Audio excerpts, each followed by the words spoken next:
Ana.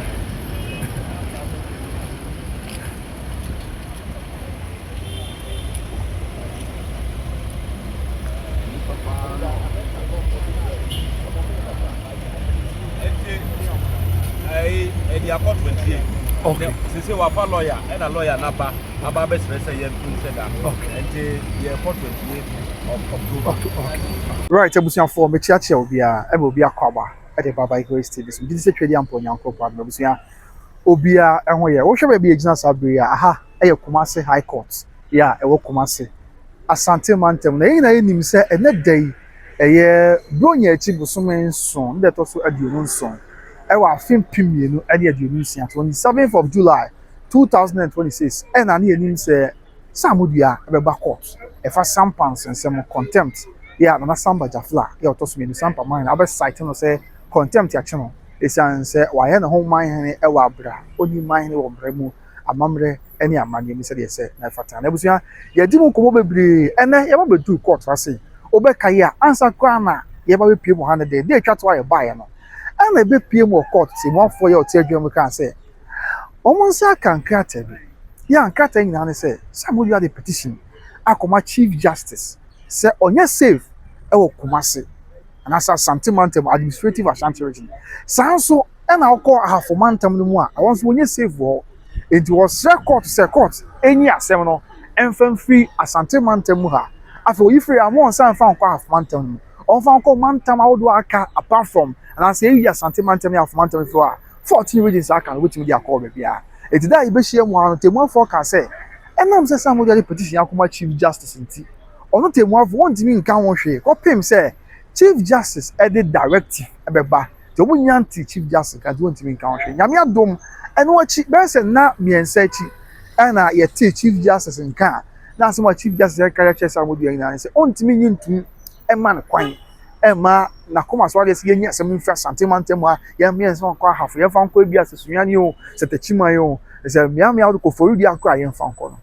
se bi Chief Justice ka se ontimi nti ase asansa dance ye bia ni we che se obe Kumasi and life e under threat and the Chief Justice efutu no tunu fo se ya me ya dom na da court be frase no se amodua e avail himself before court da on confidence on be si akọ nti na ye bodu court on papa na ye twesi ya me be ya dum na amodua be avail himself before court that's the chance say bra asini ni du ye na court frase no na sampa man na jafla no wa ase afei sampa tufu ne na ye bo sia ma no so wa ase edu bra na ye hwe samodua na oni court ase na mom etese se zia de samodua akofa lawyer ya ne samodua lawyer na ba court enti ahyase na na ze omzi o fi asem no ni akire de besi bi ensi obi apebia ogen da bi se zia de samodua are responded to asem wa ba no is the Chief Justice Carter or catch and say all the self before court enti na samodua na emu ama court na mom akofa lawyer ya lawyer no e ba court which is a very high profile lawyer yes oba court lawyer na ba court asem okay na say osra court say aga court entiase na court enya umobo aka na court man bre isan say afre nya befa no ya obedi nsem we achi court man bre kakra na nka ontimi nto ne bo ase na enkata nsem documents na de bia fact bia hu behia wasem no obetimi ato ne bo ase na wanya nyina bo no na nka brepem watimi ade ababa dan court na no aboa ama asemi na timi akoso aso bi kwan so o kan sa na court okay wa kan sa mate mate ase de ama isan say legal matters ya learned colleagues and ebehia na wato adwen we kan we na we so aka we ne de ma to na de ma ne kan nyina aboa ma bia so ti o kan say yenya abotre na yenti ase isan say afei na o client enya was for Oba samodua ababefa wo se be di ase na chima no na ompese bia obepre hu ti yema abra course ya ti ase ma yema abre no ti yema abre no adanse bia wuhia enkrata bia wuhia bibia obo no beka say facts and figures bia wuhia betumi awusu betumi aboa ama wasen ya wudina mwadi ama clients na course aso no saa abre ya ewo mi kone ko boa ni nyina no kone ko kuchire ni nyina se de be ya me ya adomo abrepem obetumi edi aba abeboa na bibia ya so na mama yema refi say ya nyina nim say court call legal break. Yeah, legal break ya court call no. Obeba verse bosumi dunu de to so dunu 15th of October. And a court call legal break obeba. It is free Saturday and net day 27th of July call ya enche court no ko break. Obeba October. And am court beba October nti. Ti one forces na tie dia what ya say e dia ma somebody a lawyer ya okokofa no aba say Yakopon trade yampon ya adom a court echo legal break no eba in October echo we na omumra na court ento ne boase entansem so na fei yen sha se ni asem na mom enam say somebody a lawyer ama excuse say afi no aba ohian krata na dance ntina court say sa dance bi ohian free sa be kopem October ne e be say 3 months ebre wo mpa enti adanse bi a ohia enchemu bi a ohia no obetumi anya ni nyina na wahwe ni nyina mu ye na bo enti na me adona brain do na so mo sa ba bia mbuhye mo kwoto a afi na nya excuse sem bia enye wo afi na maba me ni adanse bia enti sa bre obosomi me nsen adanse bi ehia bia no onko na onko bo nyina na dura on fapa yakopon ya adom a October ending wo mo assign aba na ko atone bo ase abewura ase na fa bi ya so ye jebusia we die me se bebre na ebisa bebre na person hu de course so a that's the update I betimi aso yi na ho ewo the Kumasi High Court the update ni says Abraham no ka say be court atnas na mom first of all court frasem no samudia na mudie oni court ase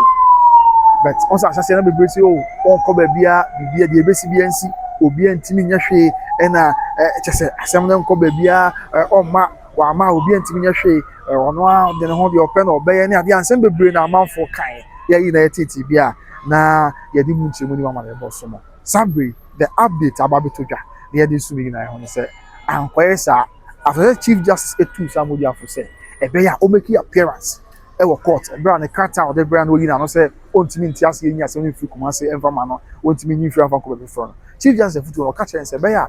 o make appearance before court bra court be fast bia entempa onko na onko tie the court be kan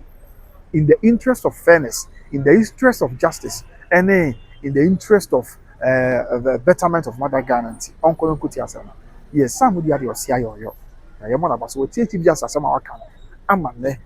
amana lawyer aba court adese opacho court mabre na ontimi mua esemina esanse afi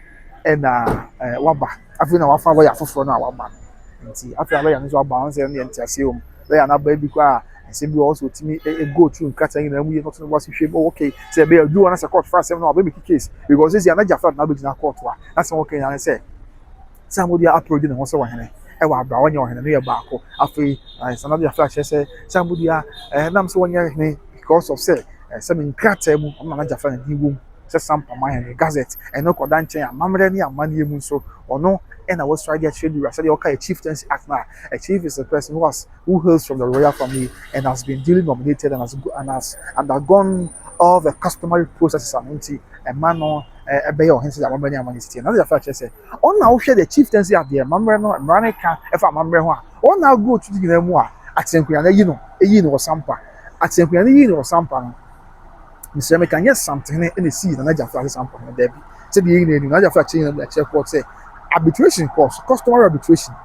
a course work to Kofi. And I'm saying, Sebi, Sampa, only an to tea, any man share to Kofi, and a customary arbitration course. Now, no crano, Sebi, somebody, my master was a yes, number 2 years, when my mamma and my price. And another flat, a make case say, a black customary arbitration course, a parties me and sir, a fanum and sir, a year busia penny, a boomahama, a another flat, a busia penny, a fay, a year a busia penny, Adama Watara. And after my mansaro, say my mansaro was in the names of somebody ama. And I want na eba kutufia na customary arbitration e koso. Then na customary arbitration e koso obi eche ni nsemu na babo to ya say somebody ene ne fa no. Omo nya adihye. Na na so omo nya adihye ntino. Omo na somebody ama me ma me mansaro sa. Na o ka arbitration no. Sabi o musremeka. Onya adihye. Na onam so nya adihye ntino ba somebody ya so nya adihye no watimi adi akunya. Se de ya na mpanyfo ka say o ma me anwa wa. Sabia na samudia edi akunya no a emeye ena beto ya no hwehwe mo beto ga se eye abusuapan na bu Muhammad ya na samba jafla abusuapan ena afi eye abusuapan Adama Watara omo de omo ya adehye ti miesa na epre akunya no nsense no baako ye maame mansa ro samudia maame onya dehye na emom abusuapan na bu Muhammad na jafla abusuapan ena afi abusuapan Adama Watara ono susu ya adehye ndi sa adehye mpanyimfo mienu yi omo kamom na komo ko yidi se brand ye ba konfa mbra ena omo fi kotoko fie ko ya e ma me mansa rose on ti ase afi abusuapan Adama Watara ɔno kwa deɛ na mohwɛ mu beto ya so edition ne saa deɛ a sɛ mo anye mansa ro ye maame mansa ro so antum dia me nti ase enti me ne maame mansa ro so abeto ya so edition ne be ka bom na yɛn so ye mind was sampa that is the whole thing I think na Jafla the one dance here pictures of arbitration no videos of arbitration brand na koso kotokufi obi na abeto court ase the atia no say brand na customer we say nyame adom mensia policy I want dance me say asem bia na koyeru anomani mu a so ready any archives take video coverage actually be that be a dance it you know na Jafla the say videos video evidence na ba audio visual in the ba to court ni say so the city arbitration the court ni ni brand na ka kasa wie ni na jitu si e be bo ya treachery aba bia ya so ni e ba afei some of their pictures videos here ni na parody ne ho as ohene e wo sampa sunyane ani dwumadi awodo akoso ni na oye no na Jafla ni na ba dan court o se court say court nhwe we nyina mu na onto ne blase na okay court nhwe ni nyina mu na omu ansem no mu yi na omu asem no emfa emana no nti ena de mu a na amene ka say eye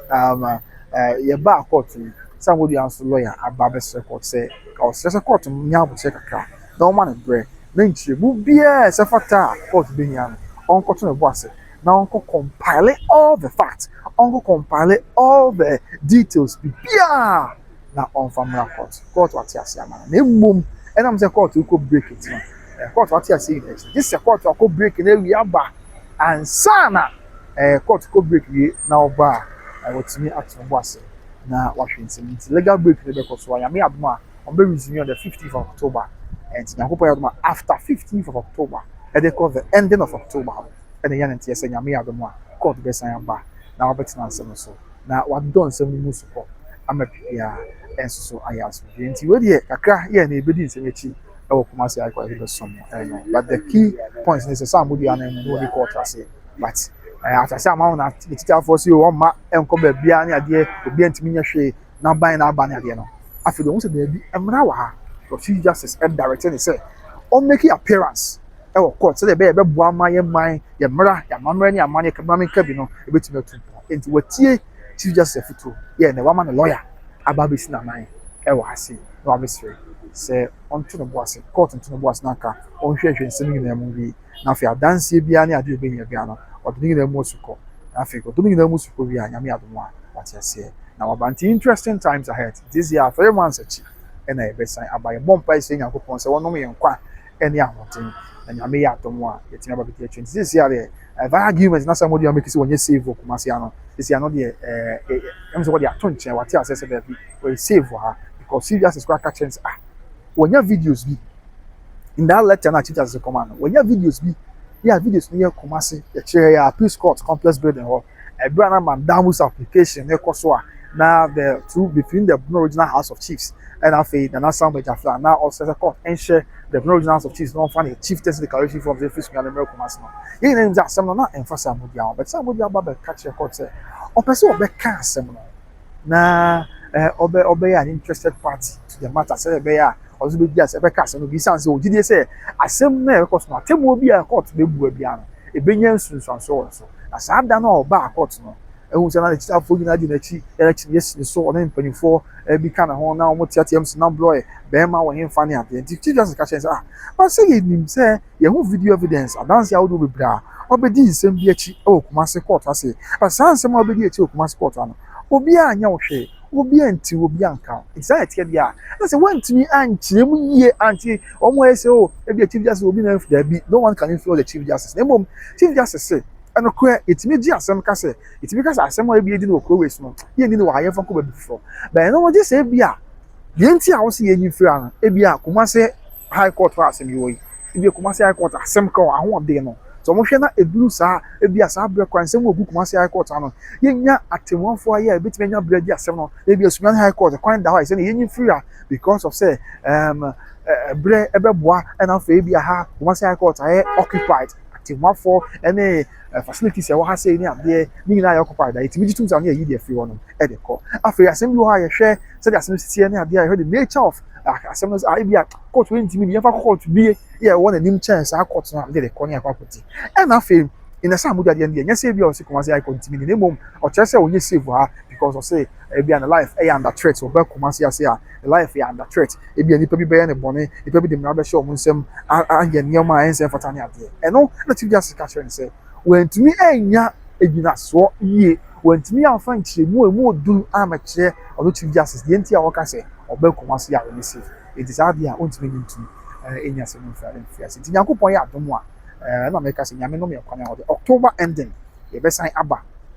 na ya beti be court beka ye be sign aba na ya beti say afei eno ati somebody lawyer no akoyi hwemu na awie afo bi da kan na code a na jafa wa yes no e dey born no ti mu afo gyina na obisa ani ye bi o na o de aba na bibia ya so nti chana be chana nso enka ho enya gotre say oma yi nam say be district bibia be ya so nti enye se bia